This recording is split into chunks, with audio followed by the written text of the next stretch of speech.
Video like जरूर कर लीजिए और ऐसे वीडियो लगातार फ्री में पाने के लिए चैनल को तुरंत सब्सक्राइब कर लीजिए और बेल आइकन को जरूर टैप कर लीजिए ताकि आगे भी सारे वीडियो आपको मिलते रहे। यूट्यूब में फॉलो करते हैं तो प्लीज ये वाला फ्री टेलीग्राम चैनल जरूर ज्वाइन कर लीजिएगा। सारे नोटिफिकेशन सारे अपडेट यहीं पे आते हैं, ध्यान रखिएगा। नमस्कार दोस्तों, स्वागत है आप सभी का ऑनलाइन एग्जाम प्रिपरेशन पर, which is the part of study for civil services. दोस्तों यहाँ से इस वीडियो से हम आरओ एआरओ 2023 की जो परीक्षा है, समीक्षा अधिकारी, सहायक समीक्षा अधिकारी, जो कि एग्जाम करवाता है यूपीपीएससी यानी कि उत्तर प्रदेश लोक सेवा आयोग।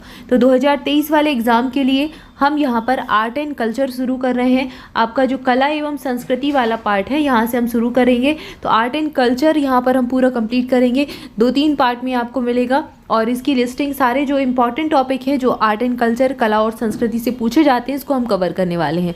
तो आरओ 2023 का ये मिशन यहाँ से शुरू हो रहा है, सब्जेक्ट वाइज इसको लेकर चलेंगे। अब इसके पहले आपको करना क्या है, एक हमने सिलेबस वाला वीडियो डाला था आरओ 2023 की परीक्षा के लिए, तो वो आपको देख लेना है। उसमें आपको नोट कर लेने हैं कि आपके सिलेबस में कौन कौन से पॉइंट दिए गए हैं आरओ के लिए, आर्ट एंड कल्चर के। दूसरा, आपको आरओ के PYQ लगा लेने। PYQ भी सीरीज पूरी कंप्लीट हो चुकी है सारे सब्जेक्ट वाइज। तो आर्ट एंड कल्चर के जितने भी प्रश्न पिछले वर्षों में समीक्षा अधिकारी, सहायक समीक्षा अधिकारी की परीक्षा में पूछे गए हैं उत्तर प्रदेश लोक सेवा आयोग के द्वारा, उनको आपको कंप्लीट कर लेना, उनको अच्छे से याद कर लेना है, टॉपिक को नोट कर लेना है और उन्हीं टॉपिक को बार बार रिवाइज करना है। ये काम आपका है। इसके बाद वो टॉपिक आपको मिलेंगे कहाँ, तो यहाँ पर मिलेंगे। ये जो हम सब्जेक्ट यहाँ पढ़ रहे हैं सारे टॉपिक यहीं पर मिल जाएंगे, सारे फैक्ट यहीं पर मिल जाएंगे।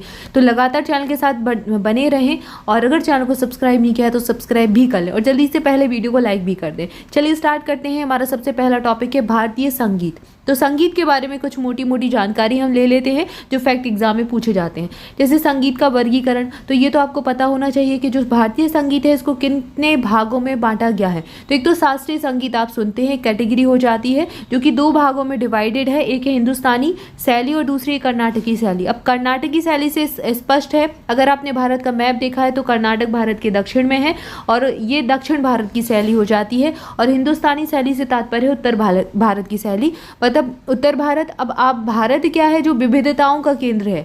अगर आप एक जगह से दूसरी जगह जाएंगे तो वहाँ की संस्कृति में आपको कुछ वेरिएशन मिलेंगे, डिफरेंस मिलेगा और इसी को तो कहते हैं अनेकता में एकता, भारत की विशेषता।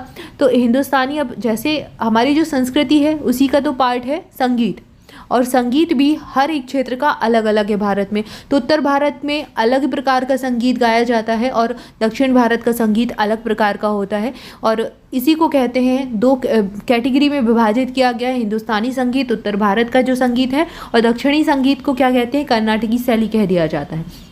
इसके बाद कुछ लोक संगीत होते हैं जो कि लोकजन की आम भाषा में एक प्रचलित होते हैं, लोक संगीत, ठीक है। जैसे लोक जनजातियाँ वगैरह हैं, उनका भी अपना संगीत होता है। तीज त्योहार पर गाए जाने वाली जो संगीत होता है उसको लोक संगीत की कैटेगरी में रखते हैं। इसके बाद शास्त्रीय और लोक संगीत का समागम, इसको कहते हैं सुगम संगीत या फिर रविंद्र संगीत या फिर हवेली संगीत, गण संगीत। ये सब भी किसके प्रकार हैं, दोनों के समागम के प्रकार हैं। इसके बाद कुछ आधुनिक संगीत आप आजकल देखते हैं जिसको रॉक संगीत, पॉप संगीत, ब्लू संगीत कहा जाता है और ट्रांस संगीत भी कहते हैं, जैज संगीत भी कहते हैं और साइकेडेलिक संगीत भी कहते हैं। तो ये तो हो गए संगीत का वर्गीकरण, संगीत के प्रकार। अब शास्त्रीय संगीत में देखिए 2 अलग अलग शैलियों का विकास हुआ है।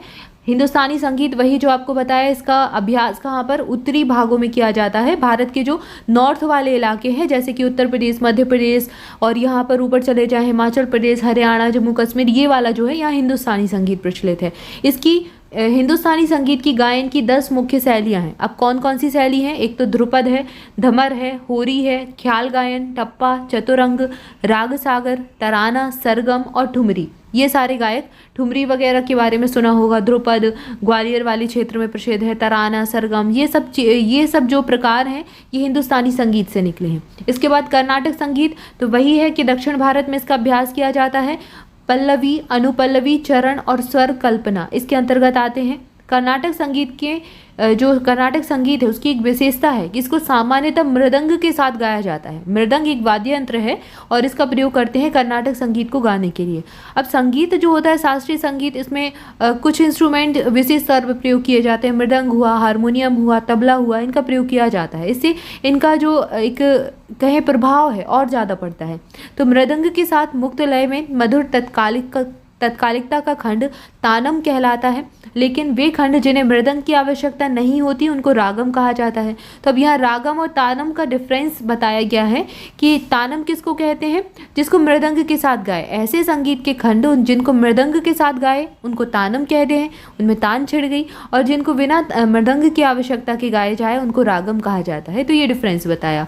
इसके बाद एक नाम दिया गया है पुरंदर दास। 1484 से 1564 तक इनका समय रहा और इनको कर्नाटक संगीत के पिता या फिर पितामह के रूप में जाना जाता है। तो ये फादर कहे जाते हैं कर्नाटकी संगीत के।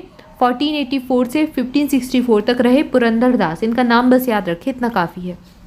इसके बाद इसके प्रारंभिक समर्थक देखिए कर्नाटक संगीत के कौन कौन इससे जुड़े रहे। तो अन्नामाचार्य इससे संबंधित हैं। पुरंदर दास का नाम पहले ही पढ़ लिया, क्षेत्रैया और भक्त रामदासु। अब आपसे संगीतज्ञों के नाम पूछे जाते हैं, कौन से संगीतज्ञ किस शैली के हैं ये पूछा जाता है, तो इनके नाम बस याद रखने हैं आपको। इसके बाद इनके कुछ डिफरेंसेस हैं, क्या अलग इनको बनाता है, कौन कौन सी विशेषताएं हैं जो इन दोनों को अलग करती हैं संगीत को, हिंदुस्तानी संगीत और कर्नाटक संगीत के अंतर के बिंदु। तो प्रभाव देखिए, जैसे हिंदुस्तानी संगीत है, अब नॉर्थ वाला इलाका है, ठीक है, उत्तर भारत का इलाका है ये यहाँ पर। तो उत्तर भारत में जैसे जम्मू कश्मीर हो गया, हरियाणा हो गया, हिमाचल प्रदेश, पंजाब हो गया, उत्तर प्रदेश, मध्य प्रदेश, तो इस पर क्या है, यहाँ के क्षेत्रों का प्रभाव पड़ा। तो अरबी, फारसी और अफगान यहाँ की जो संगीत है उसका प्रभाव पड़ा। और जो कर्नाटक संगीत है ये स्वदेशी है, मतलब हमारे देश का है, अपने देश का है।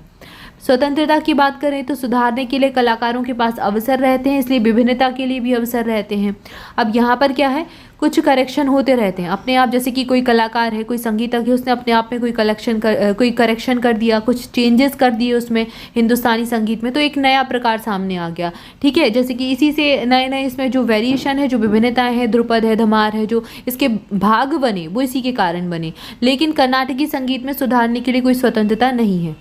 हिंदुस्तानी संगीत की शैलियाँ आपने देख ली, कई सारे घरानों का भी उद्भव हुआ क्योंकि इसकी उपशैलियाँ हैं। अब उपशैलियाँ बनी हैं तो अलग अलग शैली की अलग अलग विशेषताएं होंगी और अलग अलग घराने बन जाएंगे। इसी से आप देखते हैं ग्वालियर घराना, किराना घराना, ये घराने बने, ठीक है। लेकिन कर्नाटकी संगीत में क्या है, गायन की केवल एक ही विशेष निर्धारित शैली है। कंठ संगीत की भांति वाद्य यंत्रों की भी आवश्यकता होती है, ये हिंदुस्तानी संगीत में है। और कर्नाटकी संगीत में कंठ संगीत पर ज़्यादा बल दिया जाता है, मतलब गायन पर ज़्यादा बल दिया जाता है, और आसपास के जो इंस्ट्रूमेंट हैं उनकी ज़्यादा वो नहीं है, सिर्फ मृदंग का यूज़ करते हैं। इसके बाद 6 प्रमुख राग होते हैं। रागों की बात करें, कर्नाटक संगीत में 72 मेला करता राग है, और जो हिंदुस्तानी संगीत है मुख्य रूप से रागों पर ही आधारित है, लेकिन कर्नाटक संगीत जो है ये मुख्य रूप से ताल पर आधारित है। किस पे आधारित है, ताल पर।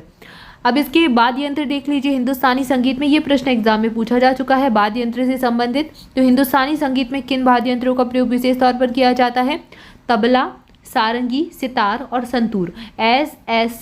SST से याद कर लें, सारंगी, सितार, संतूर और तबला। और वही कर्नाटक संगीत में मृदंग तो आपको याद ही रहेगा, हमने पढ़ा था अभी मृदंग को, रागम और तानम 2 चीज़ें पढ़ी थी, ठीक है। तानम जिसमें मृदंग का यूज़ करते हैं और वो खंड जिसमें मृदंग का उपयोग ना किया जाना हो उसको रागम कहा जाता है। इसके साथ ही हम वीणा का प्रयोग करते हैं और मैंडोलिन का प्रयोग करते हैं। इसके बाद हिंदुस्तानी संगीत का क्षेत्र क्या है, उत्तर भारत है, और कर्नाटक संगीत का क्षेत्र क्या हो जाएगा, दक्षिण भारत हो जाएगा। ये तो आपको याद ही रहेगा। इसके बाद हिंदुस्तानी संगीत में और इन दोनों में समानता क्या है, तो दोनों ही संगीत की श्रेणियों में बांसुरी और वायलिन का यूज़ किया जाता है, दोनों में करते हैं। तो दक्षिण संगीत में भी और उत्तर भारत के संगीत में भी बांसुरी का प्रयोग करते हैं और वायलिन का प्रयोग करते हैं।